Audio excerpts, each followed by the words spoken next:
अस्सलाम वालेकुम मेरीज़, मैं हारिस अज़मी प्रोफेशनल एस्ट्रोलॉजर आपकी खिदमत में हाज़िर हूँ इस हफ़्ते की एस्ट्रोलॉजिकल रिसर्चेज़ लेकर। ये वीक 7 जनवरी से 14 जनवरी तक चलेगा।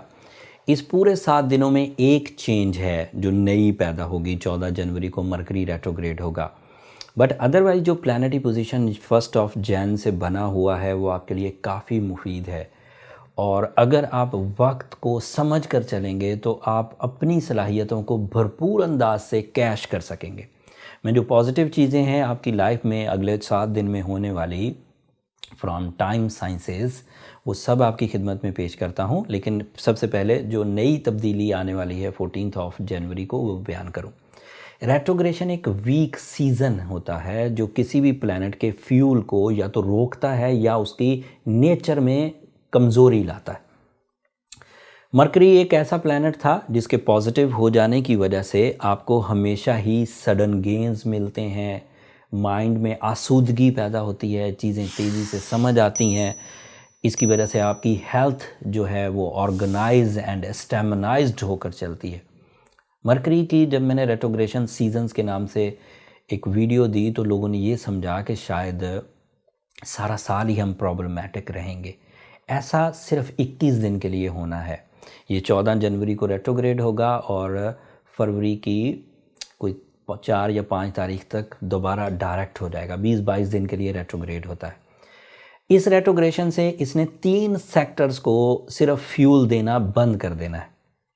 और अगर उन 3 सेक्टर्स में आप ऑलरेडी इस्तेहकाम वाले हैं, आपके रिजर्व्स स्ट्रॉन्ग हैं, तो आपको कोई इशू नहीं होगा। लेट्स से अगर कोई स्ट्रॉन्ग मेल है, मतलब 20 से 25 साल का, और उसके अंदर परफॉर्मेंसेस बहुत हाई हैं, ऑर्गन्स बहुत स्ट्रॉन्ग हैं, माइंड बड़ा पावरफुल है, तो मरकरी की रेट्रोग्रेशन उसके सेहत में जो प्रॉब्लम्स ला सकती थी वो नहीं ला पाएगी क्योंकि उसका अपना सिस्टम बहुत ताकतवर है।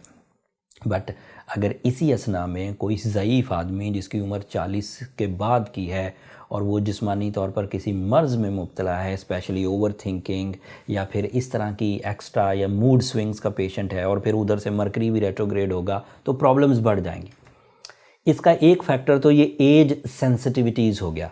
इसका दूसरा फैक्टर ये है कि हो सकता है कोई 24 साल का लड़का या लड़की जो कि ऑलरेडी किसी वजह से एंग्जाइटी की पेशेंट हो due to some medical reason, और इधर से मरकरी भी रेट्रोग्रेड हो जाए तो फिर उसे प्रॉब्लम्स बढ़ेंगी। वो ज़्यादा सोचेगी, उसको सीखना और सिखाना रुक जाएगा, उसकी एजुकेशनल एक्टिविटीज़ स्लो डाउन होंगी, उसका डिसीजन पावर लो होगा। ये एक उसका डैमेज था जो सेहत से रिलेटेड था। इसका एक दूसरा डैमेज आता है कि जिससे आप रिश्तों से किनाराकश होने लगेंगे।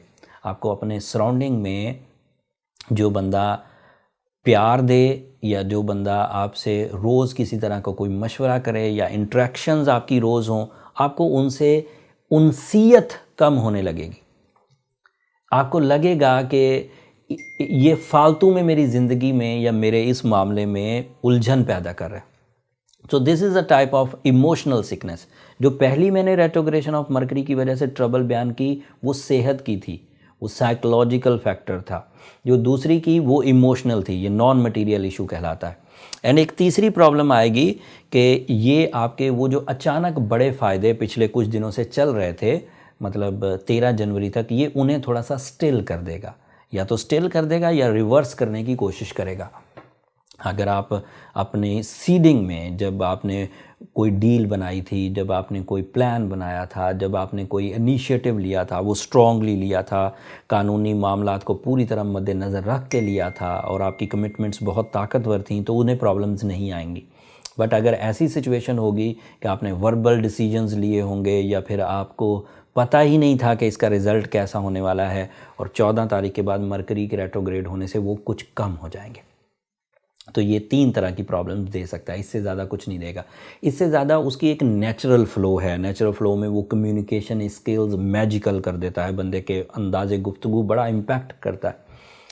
फिर उसकी वजह से बंदे की एक्यूरेसी बड़ी शार्प होती है, वो एग्जैक्टिव एंड एक्यूरेट डिसीजन लेता है, उनमें भी थोड़ी कमी आएगी। तो मरकरी जिस चीज़ का भी रिप्रेजेंटेटिव है उन सब में कमी आएगी। इन सब को कवर किया जा सकता है। ये सिर्फ इन्फॉर्मेशन थी समझाने के लिए। जैसे आप अपने किसी दोस्त को समझाएं कि विंटर क्या होता है, जैसे आप अपने किसी दोस्त को समझाएं कि ये रातें क्या होती हैं, तो रात में क्या होगा, कौन सा सितारा है जो रोशनी देना बंद कर देगा और उसकी वजह से ट्रबल्स आ सकती हैं। ये उस तरह की चीज़ें ही हैं। लेकिन रात को या इस तरह के बैड पैच को अगर हमें डील करना हो तो by gemological art of healing सिर्फ blue sapphire is a enough remedy to repair the retrogression. आप इस वक्त 2 रेट्रोग्रेशन से गुजर रहे हैं जब एरीज, एक मरकरी रेट्रोग्रेड होगा 14 को, वो तो अभी होगा। वीनस ऑलरेडी रेट्रोग्रेड है 19 दिसंबर से और 28 जनवरी तक रेट्रोग्रेड रहेगा। इन दोनों ही रेट्रोग्रेशंस को आप ब्लू सफ़ायर से कवर कर सकते हैं, सूर्य शम्स से कवर कर सकते हैं। एवरेजली अगर आप डिस्टर्ब हैं तो ये बड़े आराम से 5 दिन में 6 दिन में रिकवर हो जाएंगे। But if you are severely sick और फिर आप ब्लू सफ़ायर पहले से पहने हुए भी हैं, सूर्य शम्स आप पहले से पढ़े भी हुए हैं, तो फिर आपको अपनी पर्सनल कैलकुलेशंस की तरफ जाना चाहिए। इसे टॉलरेट करने की कोई ज़रूरत नहीं, इसको टॉलरेट करने से कोई बहादुरी नहीं आएगी, बल्कि उल्टा आप उलझ कर अपनी अवेलेबल फैसिलिटीज़ भी ज़ाया कर बैठेंगे। इसलिए इसे ट्रीट कर देना अच्छा है, बजाय इसे आप टॉलरेट करते रहें। अगर आपको ये वाली रेमेडीज़ इफ़ेक्ट कर जाएं और आप ठीक हो जाएं तो अल्लाह का शुक्र अदा करें। अगर नहीं तो फिर अपनी पर्सनल डायग्नोसिस की तरफ जाएं। उसके लिए ये नंबर नीचे चलते रहते हैं, इन पर रब्ता करके आप अपने लिए टाइम ले सकते हैं। अब पॉजिटिव खबरें सुनाता हूँ। वो दोनों नेगेटिव खबरें, वीनस और मरकरी रेट्रोग्रेशन, वो अभी चलेगी और जनवरी तो इन 2 रेट्रोग्रेशन में ही गुजरेगा। पॉजिटिविटी क्या है? आपका रूलिंग प्लैनेट मार्स इस वक्त 9th एंगल पर है। This is an ideal angle for Mars and जो कमी मरकरी पैदा कर सकता है आपकी तालीमी सरगर्मियों में, वो मार्स के 9th एंगल की सपोर्ट की वजह से रिकवर हो जाएंगी। तो मरकरी तालीमी सरगर्मियों में ज़्यादा ट्रबल नहीं कर सकेगा।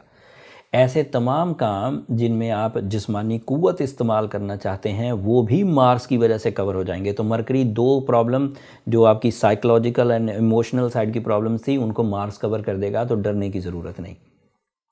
फिर आपके लिए सन आपके 10th एंगल पर है। This is a angle of material advantages, multitasking, bravery, competitions and new initiatives. सूरज का इस एंगल पर इतना ताकतवर होना आपके लिए जॉब से रिलेटेड मामलात के लिए इस्तेहकाम पैदा करेगा। So you are perfect and profitable and ये चीज़ें अभी चलेंगी तकरीबन 20-22 तारीख तक। तो सन आपके इसी 10th एंगल पर रहेगा। फिर जुपिटर 29 ऑफ दिसंबर से आपके 12th एंगल पर आ चुका है। ये उसकी कमज़ोर हालत है। अब साल भर वो इधर ही रहेगा, कुछ महीनों के लिए वो अगले एंगल पर जाएगा। वो मैंने जुपिटर की जो वीडियो दी थी जुपिटर द गेम चेंजर के नाम से, उसे एक नज़र देख लीजिएगा। उसमें इसकी सारी पोजीशन मैंने प्रिस्क्राइब की है, एक्सप्लेन की है। सैटर्न अभी भी 11th एंगल पर है, पूरा साल 11th एंगल पर रहेगा। ये आपके लिए पॉजिटिव है। इसकी पॉजिटिविटी आपको बड़े बड़े फ़वाइद हासिल करने की तरफ तवज्जो भी दिलाएगी एंड मौके भी प्रोड्यूस करके देगी। तो आप अच्छे अंदाज से सैटर्न को कैश कर सकते हैं। तो ओवरऑल टोटल 7 प्लैनेट्स में से 2 रेट्रोग्रेड हैं, जुपिटर नेगेटिव पोजीशन पर हैं, तो टोटल 3 हो गए एंड 4 अच्छी फॉर्म में चल रहे हैं। तो इट मीन्स कि अगर 4 प्लैनेट अच्छी फॉर्म में हो और 3 प्लैनेट कमज़ोर फॉर्म में हो तो जीतेंगे तो 4 ही। लेकिन अगर आप सेंसिटिव हैं तो फिर आप थोड़े उलझ सकते हैं एंड उसको ओवरकम करने के लिए मैंने remedies they the and I hope आप उन रेमेडीज़ को फॉलो करके ज़रूर कामयाबी हासिल करेंगे। ये जो रेमेडीज़ मैं आपके सामने एरीज़ बयान करता हूँ, इस 4 जनवरी को मुझे 21 साल हो गए एस्ट्रोलॉजी में और ये रेमेडीज़ मैं कई 100 लोगों को डेली प्रिस्क्राइब करता हूँ और इसका जो आउटकम है या फीडबैक है वो बहुत स्ट्रॉन्ग है। इसलिए इन रेमेडीज़ को फॉलो करें, पूरे एतमाद से कामयाब रहेंगे इंशाल्लाह। अगले हफ्ते मज़ीद एस्ट्रोलॉजिकल चेंजेस आएंगे and 3rd week of every month is very important. As you know, उस तीसरे हफ्ते में सूरज अपना जगह बदलता है। अगले हफ्ते सूरज अपने एरिया बदलेगा एंड उसकी वजह से आपको जो बेनिफिट्स मिलेंगे, आपकी ज़ात पर, मामलात पर क्या असर पड़ेगा, वो तफसील अगले हफ्ते बयान करूँगा। तब तक के लिए मुझे इजाज़त दीजिए। मेरी 2 दरख्वास्तें हमेशा की तरह, अपनी दुआओं में हमें ज़रूर याद रखा करें। आपकी दुआएं एरीज़ मेरे लिए बहुत मायने रखती हैं एंड चैनल को भी ज़रूर सब्सक्राइब करिएगा। आपकी जो सब्सक्रिप्शन है ये मेरी और मेरी टीम की हौसला अफजाई की वजह बनती है। अगले हफ्ते तक के लिए अल्लाह ने के बाद।